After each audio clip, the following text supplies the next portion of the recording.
Nutrition.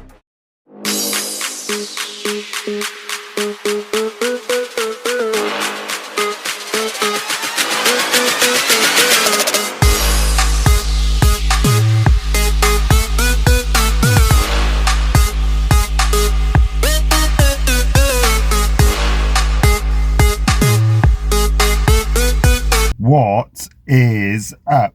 It is day number 2. I am pretty tired this morning and I'm a little bit late for the time that I was meant to get here to meet Dave, but hopefully he's in, and I'm not 100% sure on what the plan is for what we're going to what workout we're going to do as we're catching back up, syncing back up with the training schedule.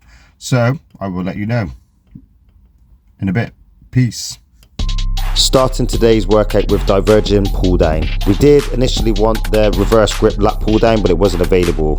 We completed this for 4 sets of 8 reps. This really does hit the lower portion of the lats. Moving on to single arm dumbbell rows, 4 sets of 8 on each side.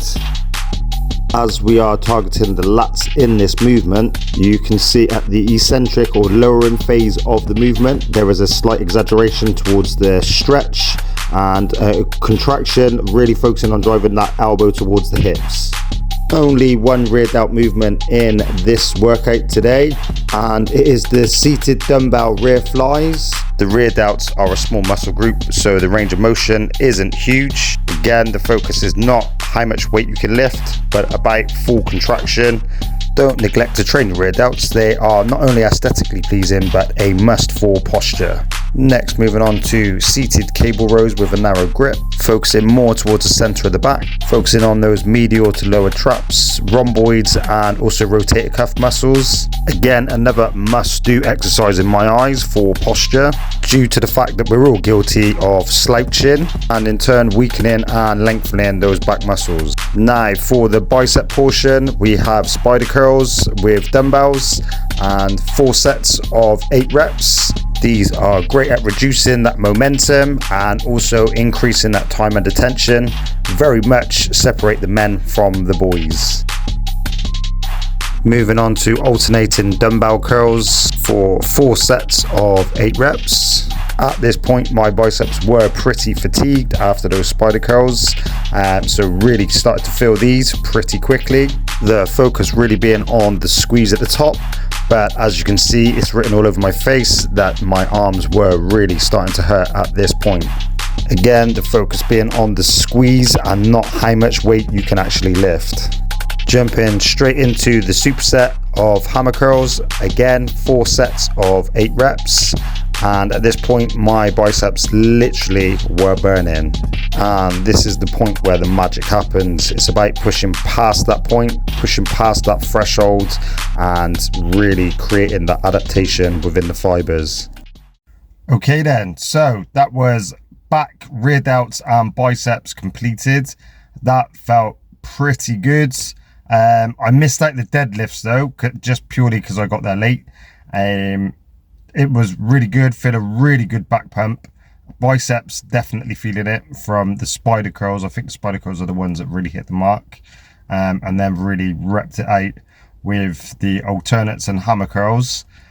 I just wanted to touch on the fact that also there's only a few days left for my Black Friday offer, but it's 75% off this program. Now, I just want to say the reason why it's so important to get a program, it doesn't have to be with me. Get a program with someone. One of the biggest issues that I find most clients I've ever worked with struggle with is not having a plan or a structure to what they're doing with their training, especially people that have been lifting for a little while. You know, I've done it myself where I know what exercises to do and I know what I've got in my head, what I'm going to train, whether it's going to be back or it's going to be chest. And obviously you can get a really good workout.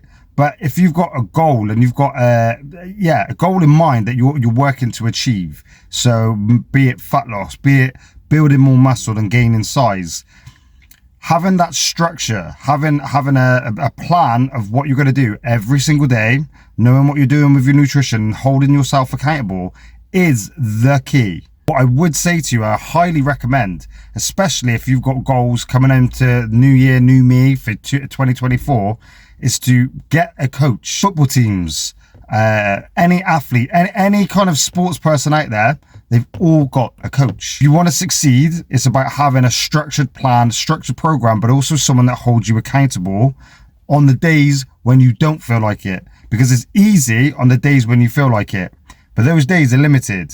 You are going to have a lot more days where you're not really feeling it. You need that little kick in the ass just to get yourself in there. And sometimes the workout, you're not going to feel 100%. But if you give 100% on those days, they're the days that count. They're the days that matter and will help you succeed and achieve the results you want. Anyway, in a bit.